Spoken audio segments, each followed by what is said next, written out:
بسم الله الرحمن الرحيم الحمد لله رب العالمين والصلاة والسلام على أشرف الأنبياء والمرسلين سيدنا ونبينا ومولانا محمد وعلى آله وصحبه أجمعين أما بعد.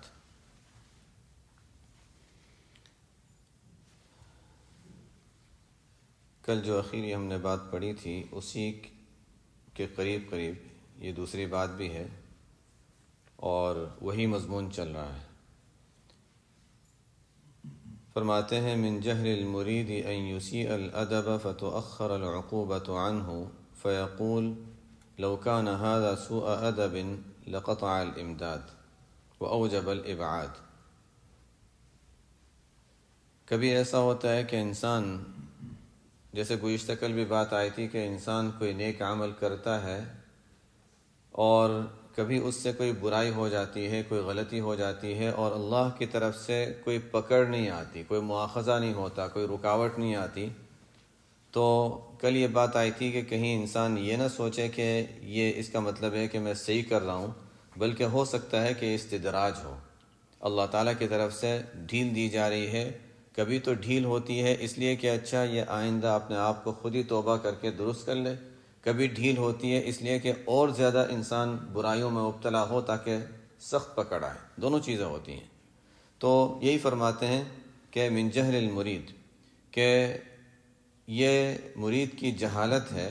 جو شخص اللہ کی جانب اللہ کا قرب حاصل کرنے کا ارادہ کرتا ہے وہ مرید ہوتا ہے. اور وہ عام طور پر جب انسان اللہ تعالیٰ سے تعلق قائم کرنا چاہتا ہے تو کسی اللہ والے سے بھی تعلق قائم کرتا ہے. اللہ تعالیٰ سے تعلق کے لیے واسطہ اللہ تعالیٰ نے انسانوں کو بنایا ہے، تو اللہ تعالیٰ سے تعلق قائم کرنے کے لیے کسی انسان سے بھی تعلق قائم کرتا ہے جو اس کو راستہ بتاتا رہے اور چلاتا رہے، اور اسی کو مرید کہتے ہیں. من جہل المرید ان یسیء الادب، مرید اور اللہ کی جانب چلنے والے کی جہالت کی بات ہے کہ وہ کوئی خلاف ادب کام کر لے. خلاف ادب سے مراد کوئی بھی چیز خلاف شرع کوئی کام کر لی، یا کوئی سنت تھی جس کو چھوڑ دیا، کوئی ادب تھا جس کو چھوڑ دیا، کوئی عمل تھا جس میں غلطی کر لی، کوئی بھی ایسی چیز جو اللہ تعالیٰ کے یہاں اعلیٰ درجے سے نیچے والے درجے پر کوئی عمل تھا، معمول تھا، اس کو چھوڑ دیا، یا ایک چیز کو خلاف سنت کر لیا، کوئی بھی ایسی چیز جو مناسب نہ ہو وہ کام کر لیا. ہر ایک کے درجے کے لحاظ سے وہ مختلف ہوتا ہے. بعضوں کا ایسا ہوتا ہے کہ بھول پر بھی مواخذہ ہوتا ہے اور سخت مواخذہ ہوتا ہے. بعضوں کا ہوتا ہے جان بوجھ کر بھی کیا تب بھی مواخذہ نہیں ہوتا. ہر ایک کا معاملہ مختلف ہوتا ہے. بعضوں کے لیے جس کو کہتے ہیں حسنات الابرار سیئات المقربین، کہ کوئی مقرب ہے اللہ تعالیٰ کا تو وہ کبھی ایسا کا عمل کرتا ہے اس پر مواخذہ ہو جاتا ہے. یہی عمل اگر کوئی عام شخص کرتا تو اچھا اس کے لیے شاید کوئی اس کو اچھا ہی سمجھا جاتا. اس کا مطلب ہم مثال سے سمجھ سکتے ہیں کہ ایک شخص ہے، کوئی حاکم ہے، کوئی بادشاہ ہے، اور یا کوئی بڑا ہے. چلو حاکم اور بادشاہ کا ہم نہ سوچیں، ہم لحاظ سے سوچیں کہ کوئی بہت بڑے کوئی اللہ والے ہیں، اور ان کے بعض وہ لوگ ہیں جو قریب کے لوگ ہیں جو ان کے مزاج کو جانتے ہیں. انہوں نے کہا کہ اچھا مجھے فلانی چیز کی ضرورت ہے، مثلا پانی کی ضرورت ہے. اب جو قریب کے لوگ ہیں وہ تو جانتے ہیں کہ اچھا پانی جب مانگتے ہیں اس کا مطلب یہ کہ فلانے گلاس میں اور اتنا ٹھنڈا پانی اور یہاں سے لانا ہے، یا پتہ ہے، قریب والوں کو پتہ ہے. جو نیا آدمی آیا اس نے سوچا اچھا مجھے بھی شوق ہو رہا ہے خدمت کرنے کا، پانی مانگا ہے، بیت الخلاء میں گیا، لوٹے میں پانی بھرا اور لے کر آ گیا. سوچا وہ شاید وضو کرنا ہوگا یا کوئی اور کام ہوگا. تو چلو نیا آدمی تھا، باہر سے آیا ہے، چلو پانی لایا ہے نا، چلو اچھا کام کیا اس نے، اس کے لیے تو اچھا ہی سمجھا جائے گا، اس لیے کہ عام آدمی ہے. قریب کا آدمی کرتا ہے تو وہ ظاہر اس پر ناراضگی ہوتی کہ اچھا تمہیں پتہ ہے پانی مانگا اور تم اس میں پانی لے کر آ گئے. اللہ تعالیٰ کے ساتھ بھی معاملات انسانوں کے کچھ مثال ہے یہ صرف، کہ کبھی ایسا ہوتا ہے کہ مقربین کوئی عام شخص اگر کوئی عام مؤمن کوئی کام کر لیتا ہے، ہاں ٹھیک ہے اس نے نیک کام کیا ہے، کوئی بات نہیں. نماز پڑھی بغیر دھیان کے پڑھ لی، ہاں ٹھیک ہے کوئی بات نہیں، نماز تو پڑھ لی نا اس نے، مسجد آ گیا نماز پڑھ لی. اور وہی نماز اگر کوئی مقربین میں سے پڑھتا تو اس پر تنبیہ ہوتی کہ اچھا ایسی نماز تمہیں تو کچھ اور سکھایا گیا تھا، تمہیں تو وہ دھیان والی نماز سکھائی گئی تھی، تم نے وہ عمل کر لیا. تو ہر ایک کے معاملات مختلف ہوتا ہے اللہ تعالیٰ کے ساتھ. آدم علیہ السلام سے جو غلطی ہوئی، اللہ تعالیٰ فرماتے ہیں کہ فنسیہ قرآن میں بھول گئے تھے. خود اللہ تعالیٰ فرماتے ہیں فنسیہ، لیکن عتاب کتنا سخت ہوا، کتنی سخت پکڑ آئی، اور کتنی سخت تنبیہ کی گئی، جنت سے ہٹایا گیا، زمین میں اتارا گیا، اور زمین کی جو مشقتیں تھیں وہ سب تمام معاملات جو مقدر تھا وہ ہونا تھا، لیکن بہرحال اللہ تعالیٰ فرماتے ہیں وہ کیا تھا؟ فنسیہ، بھول گئے تھے. فنسیہ ولم نجد لہ عزما. تو بہرحال یہ ہر ایک کے درجے کے لحاظ سے اس پہ انسان کی طرف سے کبھی کوئی غلطیاں ہوتی ہیں، لیکن غلطی پر جب انسان کو محسوس ہو کہ میں نے یہ غلط کیا ہے، اور اس پر اللہ کی طرف سے کوئی مواخذہ نہ ہو، کوئی پکڑ نہ آئے، کوئی رکاوٹ نہ آئے، تو یہ نہ کہے من جہل المرید ان یسیء الادب فتؤخر العقوبۃ عنہ فیقول لو کان هذا سوء ادب لقطع الامداد واوجب الابعاد. اگر میرا یہ عمل کوئی غلط ہوتا اور برا ہوتا تو اس کی وجہ سے اللہ تعالیٰ میری جو امداد اور نصرت ہے وہ، یا میری توفیق جو عبادتوں کی ہے وہ ہٹا لیتے، اور مجھے اپنے سے دور کر دیتے، کوئی رکاوٹ آ جاتی. فرماتے ہیں یہ سوچنا غلط ہے، یہ جہالت کی بات ہے. کیوں؟ فقد يقطع المدد عنہ من حیث لا یشعر. کبھی اللہ تعالیٰ کی امداد اس طریقے سے منقطع ہو جاتی ہے، اللہ تعالیٰ کی نصرت اس طریقے سے رک جاتی ہے کہ انسان کو پتہ بھی نہیں چلتا. اور اس کی میں انشاءاللہ وضاحت کروں گا پھر. اور وَلَوْ لَمْ يَكُنْ إِلَّا مَنْعَ الْمَزِيدِ. فرماتے ہیں چلو ٹھیک ہے، اتنا تو کم از کم ہے کہ اللہ تعالیٰ نے زیادہ اور مزید دینے سے تو رکاوٹ آ گئی. جو ترقیات اللہ تعالیٰ دینے والے تھے وہاں پر تو رکاوٹ آ گئی. چلو ٹھیک ہے، پہلی کسی چیز میں رکاوٹ نہیں ہے تو انسان آگے بڑھنے سے تو رک گیا. کیا پتا کیا ملنے والا تھا اللہ کی طرف سے، لیکن وہ نہیں ملا اس لیے کہ اس نے ایک کام کیا تھا. یہ بھی تو ہو سکتا ہے. اور فرماتے ہیں وَلَوْ لَمْ يَكُنْ إِلَّا أَن يُخَلِّيَكَ وَمَا تُرِيدُ. اور کبھی ایسا ہوتا ہے، اگر اتنا بھی ہے کہ اللہ تعالیٰ نے ہماری غلطی دیکھی، اور غلطی دیکھ کر ہماری غلطی کے باوجود اللہ تعالیٰ نے کچھ نہیں کہا اور ویسے ہی چھوڑ دیا. اس کا مطلب کیا ہوتا ہے؟ اس کا مطلب کوئی بڑا کسی چھوٹے کو کوئی غلط کام کرتے ہوئے دیکھے، اس کو کچھ نہ کہے، تو اس کا کبھی مطلب یہ ہوتا ہے اس قابل ہی نہیں کہ اس کو کچھ کہا جائے، چھوڑو اس کو. تو یہ بھی تو اللہ کی طرف سے بس سخت تنبیہ ہے کہ اللہ تعالیٰ کی طرف سے کچھ تنبیہ نہیں ہوئی. نہ ہونا بھی ایک تنبیہ ہے، لیکن جس کو احساس ہو اس کے لیے. جیسے ہوتا ہے کبھی بڑوں کی طرف سے انسان تھوڑی سی چیز دیکھ لیتا ہے. وہ آپ صلی اللہ علیہ وسلم واقعہ کل وہ صحابی نے صرف اتنا دیکھا کہ آپ صلی اللہ علیہ وسلم نے کوئی سزا نہیں دی تھی، کچھ بھی نہیں تھا، بس اتنا تھا کہ توجہ نہیں فرما رہے ہیں، بس اسی پر انہوں نے اپنا پورا مکان توڑ دیا تھا. تو یہ احساس کی بات ہے. کسی میں یہ احساس ہوتا ہے، اللہ تعالیٰ ایسوں کو اللہ تعالیٰ پھر ترقیات بھی عطا فرماتے ہیں. یہ بڑی چیزیں ہیں جو اللہ تعالیٰ نے انسان کے اندر رکھی ہیں. جس کے اندر یہ احساس ہوگا تو وہ ترقیات کرے گا، اس لیے کہ وہ ان چیزوں کو سمجھے گا.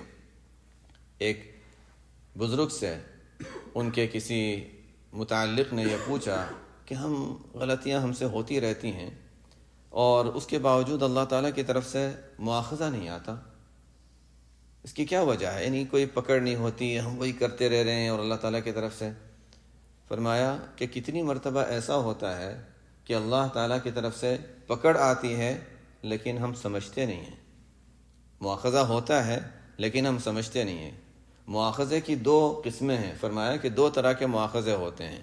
ایک ہوتا ہے مواخذہ کہ اچھا کوئی تکلیف آ گئی، کوئی رکاوٹ آ گئی، کوئی کام کرنا چاہ رہا تھا اس میں نہیں، کوئی ایسی رکاوٹ آ گئی کہ نہیں کر سکتے، یا کوئی بیماری ایسی آ گئی کہ انسان ایک کام کرنا چاہ رہا تھا بیمار ہو کر، معذور ہو کر. یعنی بیماری بھی خیر ایک رحمت ہی اللہ تعالیٰ کی طرف سے کہ وہ ترقیات کا ذریعہ ہے، لیکن ایک انسان کا ایک مقصد ہوتا ہے، اس کو حاصل کرنے میں رکاوٹ پیش آ جاتی ہے. تو کبھی کبھی تو یہ ظاہری تکلیفیں آ جاتی ہیں. وما اصابکم من مصیبت فبما کسبت ایدیکم. تو یہ کبھی کبھی ایسا ہوتا ہے. فرمایا کہ یہ ظاہری تکلیفیں تو بہت ادنا درجہ ہے، وہ کچھ بھی نہیں ہے، بلکہ یہ تو رحمت بن جاتی ہیں. لیکن کبھی اللہ کی طرف سے مواخذہ ہوتا ہے ایسی صورت میں جو نظر نہیں آتا. کیا تھا کہ انسان ایک عمل کرتا تھا، اب عمل کی توفیق طلب ہو گئی ہے. ایک عمل تھا، نیک عمل تھا، لیکن اب وہ توفیق نہیں مل رہی وہ عمل کرنے کی. کوئی نفل عمل تھا، اب وہ چھوٹ رہا ہے، نہیں ہو رہا ہے. تلاوت تھی، تلاوت کی ایک مقدار نہیں ہو رہی ہے، بس میں نہیں کر سک رہا ہوں. انسان کو نہیں پتہ، سمجھ رہا نہیں، مصروفیت بڑھ گئی. مصروفیت نہیں بڑھی ہے، وہ گناہ تھا جس کی نحوست کی وجہ سے تلاوت کی توفیق طلب ہو گئی.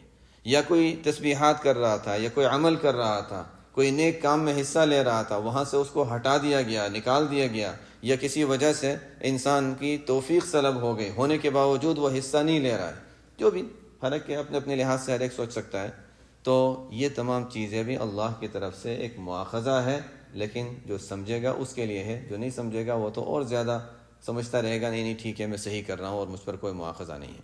اور عام طور پر کیا ہوتا ہے جب کوئی چیز ہوتی ہے انسان، نہیں نہیں وہ ظاہری اسباب اچھا یہ ہو گیا نا اس وجہ سے تھا، اپنے اعمال پر نظر نہیں جاتی ہے۔ بہرحال وہ جیسے علامہ ابن عربی رحمۃ اللہ علیہ نے بڑی اچھی بات فرمائی ہے مشائخ کے بارے میں کہ اذا فقدوا اعمالهم تفقدوا اعمالهم، جملہ بھی اچھا ہے، مفہوم بھی بڑا اچھا ہے کہ اذا فقدوا اعمالهم، عمل، امید، کہ مشائخ کا حال یہ ہوا کرتا تھا کہ جب کوئی کام چاہتے تھے، کرنا چاہتے تھے اور وہ کام مقصد تک پورا نہیں پہنچ سکے، تو یا کوئی کام اللہ تعالیٰ کی طرف سے ہو رہا تھا اس میں رکاوٹ آ گئی، تو ہمیشہ پہلی چیز اپنے عمل پر نظر ڈالتے تھے کہ کہیں ہمارے عمل میں کوتاہی ہو گئی ہے، ہمارے عمل میں کوئی کوتاہی ہے جس کی وجہ سے ہو رہا ہے۔ اذا فقدوا اعمالهم، تو پہلا کام تفقدوا اعمالهم، کہاں پر فرمایا؟ وہ سلیمان علیہ السلام کے واقعے میں، جہاں پر سلیمان علیہ السلام نے دیکھا کہ ہدہد، پرندوں میں ہدہد نظر نہیں آ رہا، ما لی لا اری الہدہد، اللہ تعالیٰ نے جو الفاظ فرمائے ہیں سلیمان علیہ السلام کے جو بات نقل فرمائی ہے کہ ما لی لا اری الہدہد، مجھے کیا ہو گیا کہ ہدہد نظر نہیں آ رہا، پہلے اپنے اوپر نظر گئی، شاید مجھ سے کوئی قصور ہوا ہو کہ اللہ تعالیٰ نے یہ مجھے جو ایک نعمت دی تھی وہ نعمت سلب ہو گئی، ہدہد کیوں نظر نہیں آ رہا، کیا بات ہے، ما لی لا اری الہدہد۔ دوسرے درجے میں فرمائے ام کان من الغائبین، شاید نہیں ہوگا، اور ہم لوگوں کا مزاج کیا ہوتا ہے، وہ ہے نہیں اس لیے نظر نہیں آتا، اپنے اعمال پر نظر شاید چلے جائے کسی کی، لیکن دوسرے درجے میں پہلے اس پر نظر جاتی ہے۔ کبھی کوئی ہمیں بتا دے کہ آپ نے غلط کام کیا، کس نے بتایا؟ عام جو ہمارا مزاج ہوتا ہے، کس نے کہا؟ یہ تو من جانب اللہ کہلوایا گیا ہے کہ اچھا آپ نے یہ چیز کی ہے، یہ مناسب نہیں ہے، اللہ کا شکر ادا کرنا چاہیے کہ ایک غلطی تھی جس کی زندگی میں اللہ تعالیٰ نے کسی کے ذریعے سے کہلوا دیا کہ ہاں یہ غلطی ہم کر رہے تھے اور ہم اس غلطی کو ٹھیک کر لیں۔ لیکن عام مزاج کیا ہوتا ہے؟ عام مزاج یہ ہوتا ہے کہ ہمیں ابھی تو ٹھیک ہے، جب باتیں ہو رہی ہوتی ہے تو باتوں میں تو انسان کر بھی لیتا ہے، سن بھی لیتا ہے، لیکن جب وقت آتا ہے کسی نے کہا کہ آپ کے بارے میں یہ ہے کہ اس طرح آپ نے یہ کیا تھا، کس نے بتایا؟ فوراً یہ آئے گا فلانا نے شکایت کی ہوگی، یہ فلانا نے شکایت کی ہوگی۔ ایک عام مزاج ہے، عمومی مزاج کے لحاظ سے اس چیز کو بدلنا ہے۔ اللہ کی طرف سے کبھی تنبیہ اوپر سے آتی ہے، کبھی انسانوں کے واسطے سے آتی ہے، جب انسان کو پتہ چلے کہ مجھ سے یہ غلطی ہوئی ہے اس کو ٹھیک کرنے کی کوشش کر لے۔ قرآن کریم میں جہاں اللہ تعالیٰ نے منافقوں کا حال بیان فرمایا، تو منافقوں کا یہ طریقہ بیان فرمایا ہے کہ جب وہ کوئی غلط کام کرتے تھے تو وہ یہی سوچتے تھے کہ دیکھو اگر غلط ہوتا تو ہم پکڑا جاتے، حالانکہ وہ جانتے تھے کہ اللہ کے رسول ہی اللہ کے رسول ہیں، آپ صلی اللہ علیہ وسلم کی نبوت کو اچھی طرح جانتے تھے اور یقین تھا۔ قرآن نے بھی کہا کہ یعرفونہ کما یعرفون ابناءہم، لیکن آپ صلی اللہ علیہ وسلم کو تکلیف دیتے، آپ کو کوئی برا جملہ کہتے، اور پھر قرآن نے ان کا جملہ نقل کیا، وہ کہتے تھے آپس میں لولا يعذبنا اللہ بما نقول، اللہ تعالیٰ ہمیں عذاب کیوں نہیں دے رہا ہے؟ یعنی وہ منافقوں کا جو حال تھا وہ قریب ہم دیکھیں تو اس کی کچھ صورتیں ہم لوگوں میں بھی کسی درجے میں ہوتی ہیں کہ اچھا جیسے جس کا یہ تذکرہ فرما رہے ہیں کہ کوئی غلطی ہو گئی تو انسان سوچتا ہے اچھا مواخذہ نہیں ہوا اس کا مطلب میں صحیح ہوں۔ منافقین یہ کہا کرتے تھے کہ لولا يعذبنا اللہ بما نقول، اللہ تعالیٰ فرماتے ہیں کہ دنیا تو عذاب کی جگہ ہی نہیں ہے، حسبہم جہنم، تو جہنم ان کے لیے کافی ہے، دنیا میں سزا ملے نہ ملے وہ تو دنیا کا معاملہ، اصل دنیا وہ جزا کی اور بدلے کی جگہ ہی نہیں ہے۔ اس کے مقابلے میں صحابہ کا حال کیا تھا کہ صحابہ کرام رضی اللہ تعالی عنہم جب ان پر نعمتیں اللہ تعالیٰ کی طرف سے مزید ہونے لگیں اور پہلے تنگی کا زمانہ تھا، پھر فتوحات کا زمانہ آیا، اور عبد الرحمن بن عوف رضی اللہ عنہ کے حالات میں خاص طور پر ملتا ہے کہ روزے میں تھے، فضائل صدقات میں بھی واقع آئے گا، روزہ تھا، افطار کا وقت آیا، کھانا سامنے رکھا گیا تو رونا شروع کر دیا، روتے رہے، پھر تھوڑی دیر کے بعد پھر ذرا رونا بند ہوا، پھر کھانا پیش کیا گیا، پھر روتے رہے۔ اور کیا بات ہے؟ فرمایا کہ آپ صلی اللہ علیہ وسلم دنیا سے تشریف لے گئے، آپ کو تو 2 وقت کا کھانا کبھی پیٹ بھر کے ملا نہیں. پیٹ بھر بھی اس زمانے میں تہائی کھانا وہ پیٹ بھر کہلاتا تھا. تو اتنا کھانا بھی نہیں ملا، اور ہمارے لیے اتنی فتوحات اللہ تعالیٰ نے دی ہیں، ہر طرح کے کھانے. حالانکہ روزہ تھا اور افطاری کا وقت ہے، اور وہ کھانا جو سامنے رکھا گیا، فرمایا کہ اتنی اللہ تعالیٰ نے وسعتیں دے رکھی ہیں. فرماتے ہیں کہ مجھے یہ میرا نہیں خیال کہ اللہ تعالیٰ کوئی ہمارے ساتھ یہ دنیا ہمیں جو دے رہے ہیں اس میں ہمارے لیے کوئی خیر اور بھلائی ہے. اگر اس میں کوئی خیر ہوتی اور یہ فتوحات جو ہمیں مل رہی ہیں دنیا کی نعمتیں، اگر یہ کوئی خیر کی چیز ہوتی تو آپ صلی اللہ علیہ وسلم کو ملتی، اور وہ زیادہ مستحق تھے اس خیر کے. کوئی فرماتے تھے کہ ما ارانا اخرنا لما ہوا خیر لنا، ایسا نہیں معلوم ہوتا کہ یہ کوئی ہمارے لیے خیر کی چیز ہے. اللہ تعالیٰ دنیا میں ہمیں دے رہے ہیں، اللہ تعالیٰ دنیا میں ہمیں دے رہے ہیں کہ ایسا نہ ہو کہ آخرت میں اللہ تعالیٰ کہہ دیں کہ اذهبتم طیباتکم فی حیاتکم الدنیا. قرآن کے الفاظ ہیں، اذهبتم طیباتکم فی حیاتکم الدنیا، تمہاری مزے کی چیزیں تم نے دنیا میں حاصل کر لی، اب کیا لینے آئے ہو. تو صحابہ کا یہ احساس ہوا کرتا تھا، ان کی یہ سوچ ہوا کرتی تھی. منافقین کے مقابل میں دیکھیں، حسن بصری رحمۃ اللہ علیہ، محمد بن سیرین رحمۃ اللہ علیہ بڑے اونچے درجے کے ہیں. تو اور عام طور پہ لوگ ان کو فن تعبیر میں امام مانتے ہیں، لیکن خیر وہ فن تعبیر کے تو ہیں امام، لیکن اس کے علاوہ تابعین میں سے ہیں، محدثین میں سے ہیں. تو محمد بن سیرین رحمۃ اللہ علیہ، اور اللہ تعالیٰ نے ان کو بڑا مقام دیا تھا، ان کے بڑے ان کے شاگردوں کا بھی حلقہ تھا، اور اللہ تعالیٰ نے ان کو ایک اعزاز بھی دیا تھا، ایک مقام دیا تھا. ایک موقع ایسا آیا، وہ بھی ان کی کسی تقوی کی بنیاد پر ایک واقعہ پیش آیا تھا. ایک طویل واقعہ ہے، ایک تقوی کی بنیاد پر ایک واقعہ پیش آیا تھا کہ انہوں نے یہ کیا کہ ایک تقوی کی بنا پر جو کچھ مال وغیرہ جو تجارت کا تھا پورا انہوں نے دے دیا تھا. اس کے نتیجے میں ان کے ذمے دین لازم ہو گیا، قرض ہو گیا، مقروض ہو گئے. حالانکہ وہ ایک تقوی سے متعلق ایک واقعہ تھا، لیکن بہرحال ہوا، اور اس کی وجہ سے ان پر دین آ گیا، قرض ان کے ذمے لازم ہو گیا. قرض لازم ہوا تو اب ظاہر ہے اتنی بڑی مقدار میں ایک واقعہ جس میں شبہ ہوا، جیسے امام صاحب کے بھی واقعہ تھا کہ کسی تاجر سے کہا تھا، خود تو تجارت نہیں فرماتے تھے، کسی کو وکیل بنا دیا تھا اور اس سے کہا تھا دیکھو اس کپڑے میں یہ نقص ہے. کپڑوں کی تجارت تھی کہ اس میں یہ نقص ہے، جب کوئی خریدنے آئے تو اس کو بتا دینا کہ اس میں یہ نقص ہے اور اس کے بعد بیچنا. بتا دیا اس کو. اب اس نے جب بعد میں امام صاحب رحمۃ اللہ علیہ کے سامنے رقم پیش کی، بہت بڑی رقم تھی، رقم پیش کی کہ اچھا یہ رقم آئی، اور کوئی تاجر تھا، اس لیے کہ بڑی مقدار میں ہوا کرتے تھے، ہول سیل کے لحاظ سے ان کے بیچے جاتے تھے. تو امام صاحب نے وہ رقم لیتے ہوئے فرمایا کہ تم نے ان کو بتا دیا تھا کہ اس میں نقص کا، میں بھول گیا بتانا. حالانکہ دیکھ کے لیا تھا، لیکن کہا کہ میں بتانا بھول گیا. اچھا وہ کہاں ہے؟ وہ تو چلا گیا سفر میں کہیں، وہ تو کہیں دور سے آیا تھا، باہر سے آیا تھا، اور لے کے چلے گیا مال. اس تک پہنچنے کی کوئی صورت نہیں تھی. امام حنیفہ رحمۃ اللہ علیہ نے وہ پوری رقم صدقہ کر دی تھی. یہ ان حضرات کے تقوی کی بات ہوا کرتی تھی. اس زمانے کے ایسے واقعات ان حضرات کے بڑے عجیب تھے. تو خیر یہ محمد بن سیرین رحمۃ اللہ علیہ کے ساتھ بھی کچھ ایسا ہی واقعہ پیش آیا. انہوں نے پورا صدقات میں دے دیا. اب اس کے بعد ان کے ذمہ قرض ہے. قرض کی ادائیگی فوری طور پر تو ہو نہیں سکتی، بڑی مقدار تھی کیونکہ تجارت کا مال تھا.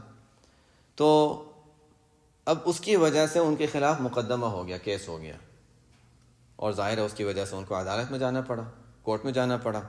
اب اتنی بڑی شخصیت، ان کو کورٹ میں جانا پڑ رہا ہے. ظاہر ہے ایک طرح سے ان کو ایک ظاہر ہے ان کو یہ احساس ہوا کہ اچھا یہ میری کسی چیز پر مجھ سے مواخذہ ہوا ہے.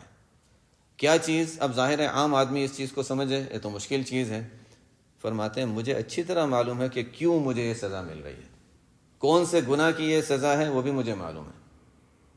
تو ان سے پوچھا گیا کہ وہ کون سی ہے. یہ ان کے شاگرد تھے ابن عون رحمۃ اللہ علیہ. ان سے انہوں نے محمد بن سیرین رحمۃ اللہ علیہ نے فرمایا کہ 40 سال پہلے ایک شخص کو جو بیچارہ کوئی تنگ دست ہوگا، میں نے اس کو یا مفلس کہہ دیا تھا. 40 سال پہلے ایک شخص کو میں نے کہہ دیا تھا اے مفلس. تو فرماتے ہیں اس کی سزا میں آج میں مفلس بنا ہوں کہ مجھے کورٹ میں جانا پڑ رہا ہے، کہ اس وجہ سے کہ میں افلاس میں اور افلاس کی حالت میں ہوں، میرے ذمہ قرض لازم ہوا ہے اور مجھے یہ معاملات میرے ساتھ پیش آ رہے ہیں. یہ ابن عون رحمۃ اللہ علیہ نے واقعہ ان سے بیان کیا جو اس زمانے کے بڑے بزرگوں میں سمجھے جاتے تھے، ابو سلیمان دارانی رحمۃ اللہ علیہ.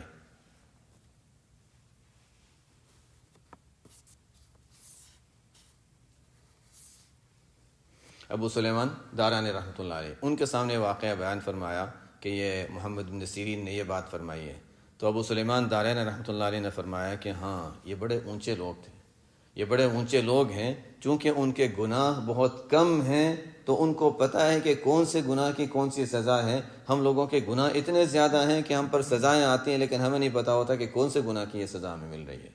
تو یاقی اونچے لوگوں کی باتیں بھی بڑے عجیب ہوا کرتی ہیں۔ حضرت مولانا اس موقع پر حضرت گنگوئی رحمۃ اللہ علیہ کا واقعہ بھی بڑا عجیب ہے جو ان کے حالات میں لکھا ہے۔ یہ ان حضرات کی سوچ، میں اس لیے بتا رہا ہوں کہ ان کی سوچ کیسی ہوا کرتی تھی۔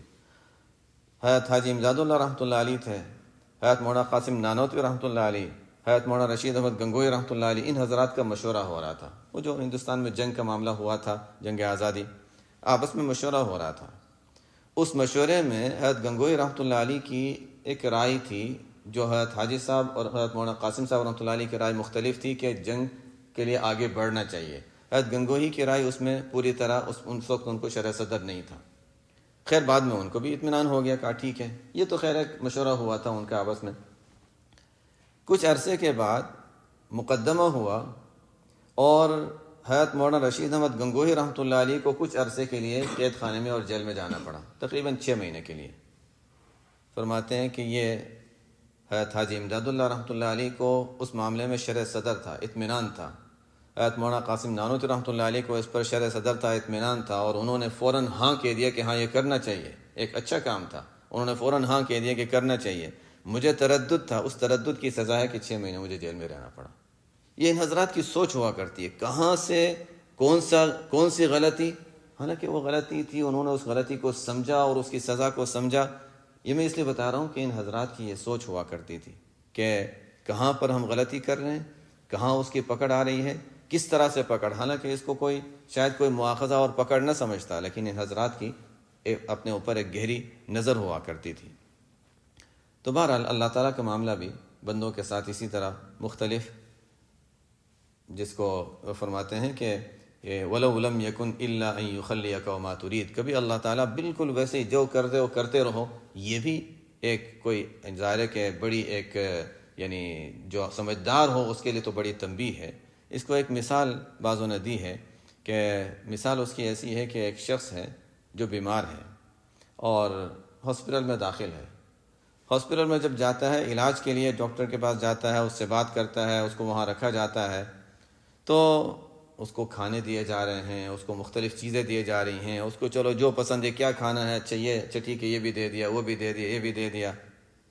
لیکن وہاں اس کام کے لیے تو وہ نہیں گیا تھا، کھانے بھی مل رہے ہیں اس کو، فروٹ بھی مل رہے ہیں، سب کچھ مل رہا ہے اس کو، کیا چاہیے؟ وہ کہہ رہا ہے مجھے علاج چاہیے۔ نہیں، علاج نہیں، سب کچھ ملے گا، علاج نہیں ملے گا۔ تو ڈاکٹر کی طرف سے جو معالج ہے، جو طبیب ہے، وہ اس کو دیکھتے ہی نہیں کہ علاج کے لیے اس کو کیا ضرورت ہے، باقی چیزیں تو اس کو مل رہی ہیں لیکن اس کا علاج نہیں ہو رہا ہے۔ ہمارا بھی معاملہ اسی طرح ہے کہ اللہ تعالیٰ کی طرف سے جو بھی مل رہا ہے وہ تو ایسی چیزیں ہیں جو ایک عام سی چیزیں ہیں، یعنی وہ چیزیں ہیں جس کی آخرت میں کوئی قیمت نہیں ہے۔ اصل تو یہ دیکھنا ہے کہ ہم اعمال کے لحاظ سے اللہ تعالیٰ یعنی ہمیں کیا کرنا چاہیے اور کہاں غلطی ہے اور کہاں صحیح ہے، اصل تو وہ چیز ہے۔ اگر کوئی غلطی پر مواخذہ نہیں ہے، اسی طرح جیسے بیمار ہے اور اس کو کوئی تکلیف ہے لیکن ڈاکٹر اس کی اس بیماری کو دیکھتا ہی نہیں، اس طرف توجہ ہی نہیں کرتا، تو ظاہر ہے اس کا یعنی یہ معالج تو جو بیمار ہے وہ یہی کہے گا کہ میں یہاں اس مقصد کے لیے تو نہیں آیا، میں تو علاج کے لیے آیا تھا۔ تو اسی طرح ہمارا معاملہ بھی اللہ تعالیٰ کے ساتھ کہ ہمیں یہ دیکھنا چاہیے کہ اللہ تعالیٰ ہمیں تنبیہ کرتے ہیں تو اس تنبیہ سے ہم اپنا سبق حاصل کریں، نہیں ہوتی تنبیہ تو پھر اور زیادہ اپنے آپ کو اللہ تعالیٰ کے ساتھ سامنے گڑ گڑانے کی ضرورت ہے کہ یا اللہ میرے طرف سے قصور ہوا، آپ کی طرف سے کوئی مواخذہ نظر نہیں آتا، کیا میں اس قابل بھی نہیں ہوں کہ مجھ سے مواخذہ ہو، کیا میں اس قابل بھی نہیں ہوں کہ آپ کی طرف سے کوئی تنبیہ ہو۔ استغفار کرے، ہاں عافیت تو مانگے لیکن یہ احساس بھی ساتھ میں دل میں ہونا چاہیے۔ یہ بہرحال ان کی باتیں بھی بڑی عجیب ہوتی ہیں۔ آگے فرماتے ہیں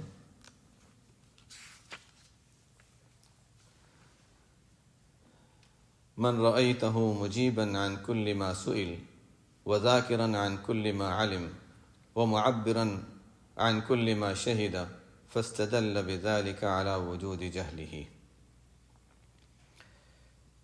کبھی ایسا ہوتا ہے کہ اللہ تعالیٰ کی طرف سے کسی کو خاص توفیق ملتی ہے اعمال کی، اور اعمال کی توفیق کے ساتھ کبھی کبھی اللہ تعالیٰ کی طرف سے بعض ایسی چیزیں بھی ہوتی ہیں، کچھ نظر آتا ہے یا کوئی ایسے حالات ہوتے ہیں یا کوئی اچھے اللہ تعالیٰ کی طرف سے کوئی انعامات ملتے ہیں۔ اس کی مختلف صورتیں ہوتی ہیں اولیاء اللہ کے یہاں. تو فرماتے ہیں کہ من رأیتہ مجیبا عن کل ما سئل، جس شخص کو یہ دیکھو کہ ہر سوال کا جواب دے دیتا ہے، یعنی گہرائی معرفت کی. حالانکہ ایک شخص سوال کر رہا ہے، اس کو اس چیز سے وہ سوال اس کے لیے نہیں تھا، لیکن اس کو بھی وہ بات بتا دی، اس کو جواب دے دیا. ہر چیز کے ہر سوال کا جواب ہمیشہ نہیں دیا. تصوف کے میدان میں کہا جا رہا ہے، مسائل کی نہیں. فقی مسائل میں تو چلو ٹھیک ہے، عملی زندگی ہے، لیکن تصوف کے مسائل میں ہر ایک کو ہر سوال کا جواب نہیں دیا جاتا، اس لیے کہ بعض چیزیں بہت گہری ہوتی ہیں، ان کو ہر ایک نہیں سمجھ سکتا.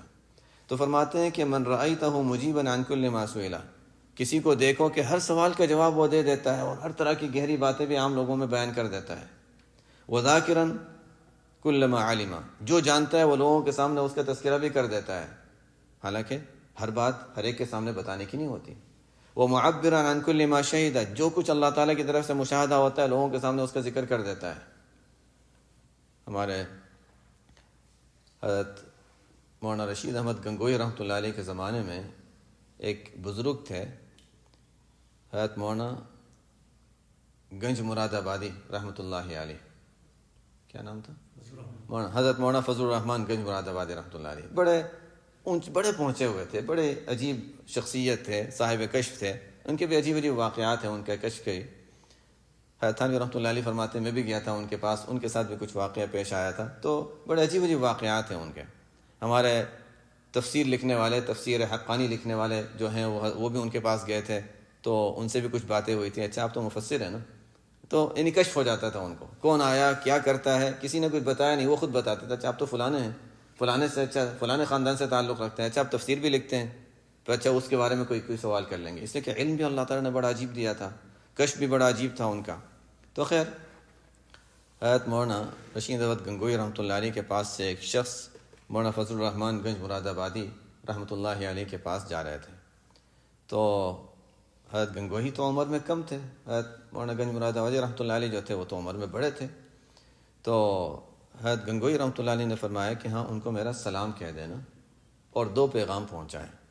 فرمایا کہ ایک تو ان سے کہہ دینا خلق محمدی اختیار کریں، خلق محمدی اختیار کریں، اس لیے کہ ان کے یہاں سختی بہت تھی، ڈانٹ سرے کو، یعنی ظاہر ہے بڑوں کی باتیں ہیں، یہ بڑوں کی باتیں ہیں. تو ظاہر ہے وہ دوسروں کے ساتھ جو سختی کا معاملہ کرتے تھے ان کی اصلاح کے لیے کرتے تھے، جس وجہ سے بھی وہ ان کا معاملہ تھا. لیکن حضرت گنگوئی فرماتے ہیں کہ ان سے کہہ دینا خلق محمدی اختیار کریں. یعنی قرآن میں کیا آتا ہے خلق محمدی میں؟ وَلَوْ كُنْتَ فَظًّا غَلِيظَ الْقَلْبِ لَانفَضُّوا مِنْ حَوْلِكَ، اگر آپ سختی کا معاملہ کریں تو لوگ آپ کے پاس سے دور ہٹنے شروع ہو جائیں. تو لوگوں کے ساتھ محبت کے ساتھ پیش آنا، یہ بھی آپ صلی اللہ علیہ وسلم کی اخلاق میں ایک اہم حصہ تھا.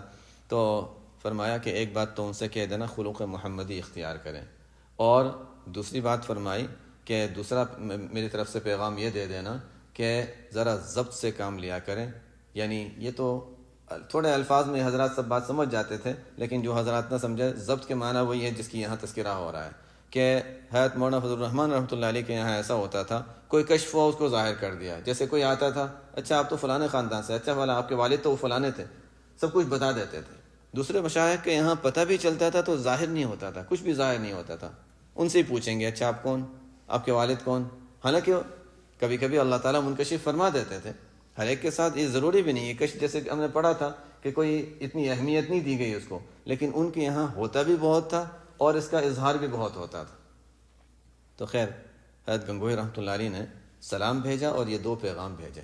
یہ شخص گئے. اب ظاہر ہے ان کو جا کر یہ بات کہنا کوئی آسان نہیں تھا، لیکن کہنے والے حضرت گنگوئی ہیں اور پیغام پہنچانا ہے. ظاہر ہے وہ بھی ظاہر ہے کہ ایک بڑی شخصیت ہے جن کا پیغام پہنچانا ہے.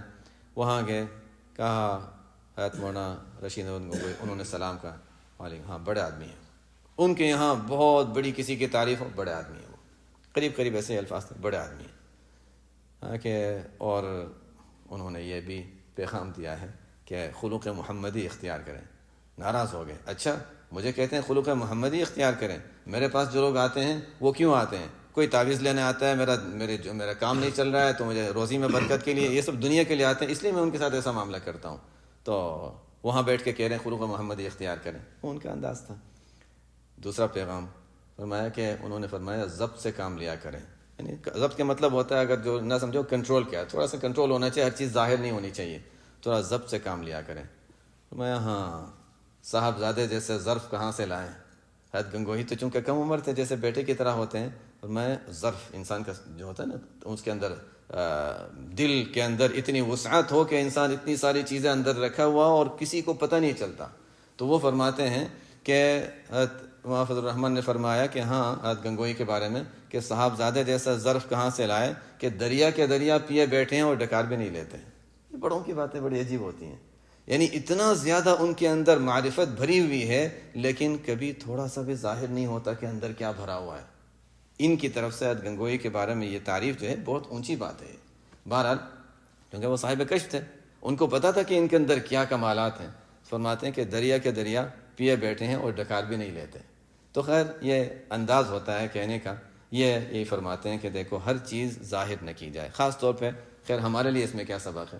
ہمارے لیے ان کی جو نصیحت ہے اس میں سبق یہ ہے کہ کبھی کبھی انسان شروع میں جب ذکر اللہ اور ان چیزوں میں جب لگتا ہے تو کبھی کوئی ایسی چیزیں ایسی ہوتی ہیں جو انسان کو خوش کرنے والی ہوتی ہیں. کبھی کوئی اچھی کوئی علامت نظر آ جاتی ہے، ہر ایک کے سامنے اس کو ظاہر نہ کر دے، ہر ایک کے سامنے نہ بتا دے. ہاں جس سے کوئی ایک کسی اس پر اعتماد ہو، اس کو بتا دیا کہ ہاں ٹھیک ہے. تو کبھی ایسا ہوتا ہے، حضرت مولانا عبد القادر جیلانی رحمۃ اللہ علیہ کا واقعہ تو مشہور ہے کہ رات ہے، تہجد کا وقت ہے، نماز میں مصروف ہیں، دعا میں ہیں، ایک نور ظاہر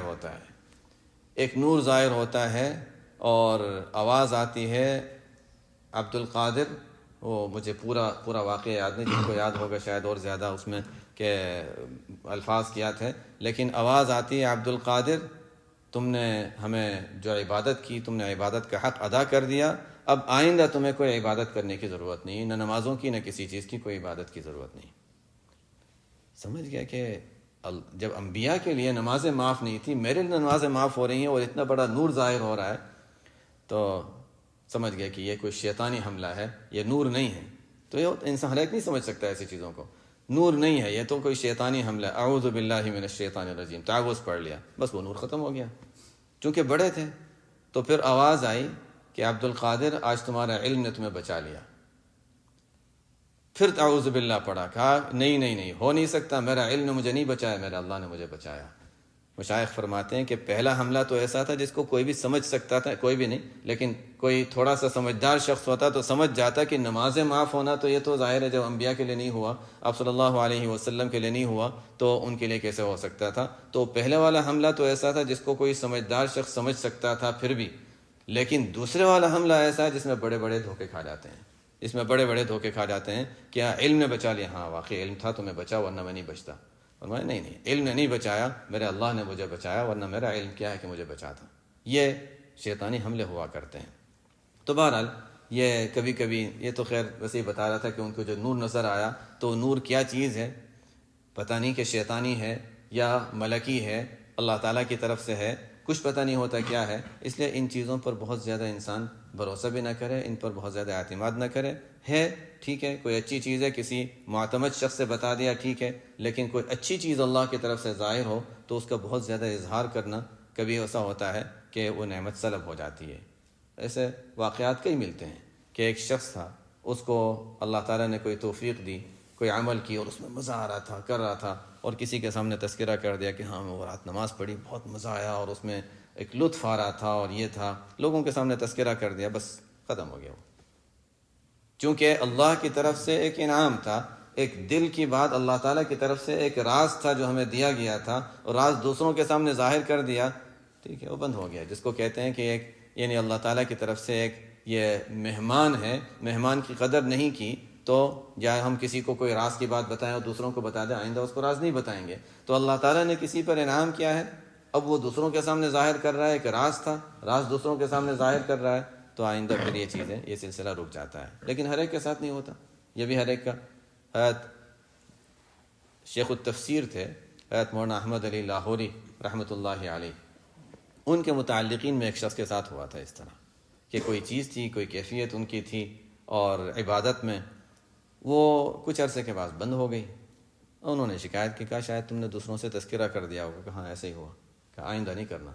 پھر وہ شروع ہو گیا لیکن تنبیہ کر دی آئندہ ایسا نہیں کرنا. تو ایسا ہوتا ہے. لیکن ابھی میں نے بتایا مولانا فضل الرحمن گنج مراد آبادی رحمۃ اللہ علیہ سب کچھ ظاہر فرماتے تھے، تو خیر بڑوں کی باتیں بڑی ہوتی ہیں، ان کے ساتھ اللہ تعالیٰ کا معاملہ مختلف ہوتا ہے، لیکن ہر ایک ان کی طرح نہیں ہوتا۔ تو خیر یہ وہ چیزیں ہیں کہ ان چیزوں پر، یہ نظر آنے والی چیزیں، ان پر انسان اعتماد نہ کرے۔ تو اس کو دوبارہ میں پڑھ لیتا ہوں۔ من رأیتہ مجیبا عن کل ما سئل، جب کوئی بات سوال پوچھا جائے اس کا جواب بھی کوئی دیتا ہے، ہر معلومات کو دوسروں کے سامنے بیان بھی کر دیتا ہے، اور ہر دیکھی ہوئی چیز دوسروں کے سامنے اس کی وضاحت کر دیتا ہے، فاستدل بذلک علی وجود جہلہ، سمجھ لو یہ جاہل آدمی ہے۔ فرماتے ہیں سمجھ لو، اس سے استدلال کر لو کہ یہ کوئی جاہل آدمی ہے۔ آگے فرماتے ہیں ان اردت ان تعرف قدرک عنده فانظر فی ماذا یقیمک، اگر یہ چاہتے ہو کہ یہ معلوم کریں، اور ہر شخص کو کسی نہ کسی درجے میں ذہن میں ہوتا ہے کہ میں صحیح کر رہا ہوں یا غلط کر رہا ہوں، اللہ تعالیٰ کے ساتھ میرا معاملہ اچھا ہے یا کہیں میں کوئی غلط کر رہا ہوں، اس لیے کہ کیا پتہ موت کب آ جائے تو میں صاف ستھرا اللہ کے سامنے جاؤں، میں جو کر رہا ہوں وہ صحیح کر رہا ہوں یا غلط کر رہا ہوں۔ حضور صلی اللہ علیہ وسلم کو تو بتا دیا گیا اعلی صراط مستقیم، آپ سیدھے راستے پر چلتے رہیں، لیکن ظاہر ہے ہم لوگوں کا حال تو، ہم ہر ایک کا حال مختلف ہے، ہر ایک کا عمل مختلف ہے۔ تو فرماتے ہیں ان اردت ان تعرف قدرک عنده، اگر کوئی شخص یہ چاہتا ہو کہ یہ معلوم کرے کہ اللہ کے یہاں اس کے اعمال کی اور اس کے جو یعنی کوششوں کی کوئی حیثیت کیا ہے اور اس کا درجہ کیا ہے، تو پھر فرماتے ہیں کہ فانظر فی ماذا یقیمک، دیکھ لو کہ اللہ نے تمہیں کس کام میں لگا رکھا ہے، دیکھ لو کہ اللہ تعالیٰ نے فی ماذا یقیمک کون سے کام میں لگا رکھا ہے۔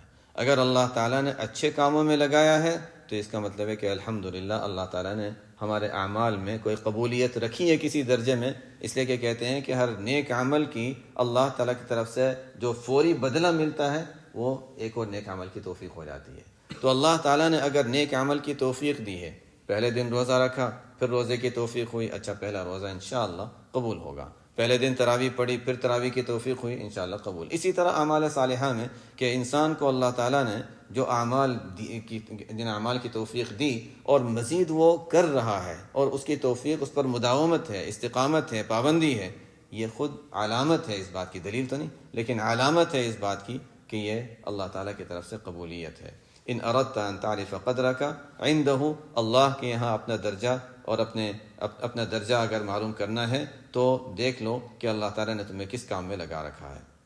اس کے قریب قریب حدیث بھی ہے، اس کے قریب قریب ایک حدیث بھی ہے کہ من کان یرید ان یعلم منزلتہ عند اللہ فلینظر، جو شخص یہ چاہتا ہو کہ اللہ کے یہاں اس کا کیا درجہ ہے وہ معلوم کرے، تو اس کو دوسرے انداز میں پیش کیا تو فرماتے ہیں کہ اس کو اگر یہ معلوم کرنا ہے کہ اللہ کے یہاں کیا درجہ ہے تو یہ دیکھے کہ اس کے دل میں اور اس کے اعمال میں اللہ کا کیا درجہ ہے۔ اگر ہم اللہ کو یاد رکھتے ہیں، اس کا مطلب اللہ تعالیٰ بھی ہمیں یاد رکھ رہا ہے، جیسے کہ قرآن میں فاذکرونی اذکرکم، تو تقابل ہے۔ حالانکہ ہم محتاج ہیں، انتم الفقراء، اللہ تعالیٰ انہ هو الغنی، لیکن بس معاملہ یہ ہے کہ اللہ تعالیٰ نے فرمایا دیکھو میں برابری کا معاملہ کر لیتا ہوں تمہارے ساتھ، حالانکہ کوئی کہاں برابری، لیکن اللہ تعالیٰ فرماتے ہیں میں برابری کا معاملہ کر لیتا ہوں۔ فاذکرونی اذکرکم، تم مجھے یاد کرو میں تمہیں یاد کروں گا، تم میری عبادت کرو گے میں تمہارا تذکرہ فرشتوں کے سامنے کروں گا، میں تمہیں اعزاز دوں گا۔ حالانکہ اللہ تعالیٰ کی طرف سے ہم جو کچھ کر رہے ہیں وہ تو ہم اپنے لیے کر رہے ہیں، اس میں اللہ تعالیٰ کا کوئی فائدہ نہیں، لیکن پھر بھی اللہ تعالیٰ نے فرمایا میں برابری کا معاملہ کر لیتا ہوں۔ ایسے ہی جیسے ایک شخص دوسرے کو دیتا ہے تو اس کے بدلے میں وہ ہمیں دیتا ہے، تو اللہ تعالیٰ فرماتے ہیں بس اسی طرح فاذکرونی اذکرکم۔ تو حدیث بھی کہتی ہے اگر کوئی شخص اپنا درجہ اللہ کے یہاں معلوم کرنا چاہتا ہے تو یہ دیکھ لے کہ اللہ تعالیٰ کو اس نے اپنے یہاں کتنا درجہ دیا ہے، دل میں کتنا یاد کرتا ہے، زبان سے کتنا یاد کرتا ہے، اعمال میں کتنا یاد کرتا ہے۔ اگر اللہ تعالیٰ نے توفیق دی ہے تو انشاءاللہ یہ قبولیت کی علامت ہے، لیکن وہی اللہ تعالیٰ سے مزید توفیق اور استقامت مانگتا رہے۔ کبھی بھروسہ نہیں ہوتا کہ آج انسان کس حال میں ہے اور کل کس حال میں ہو، تو کبھی کسی حالت پر بھروسہ کر کے نہ بیٹھ جائے، لیکن کم از کم یہ حالت قابل شکر ہے اور اس پر اللہ کا شکر ادا کیا جائے۔ سبحانک اللہم و بحمدک، اشہد ان لا الہ الا انت، استغفرک و اتوب الیک۔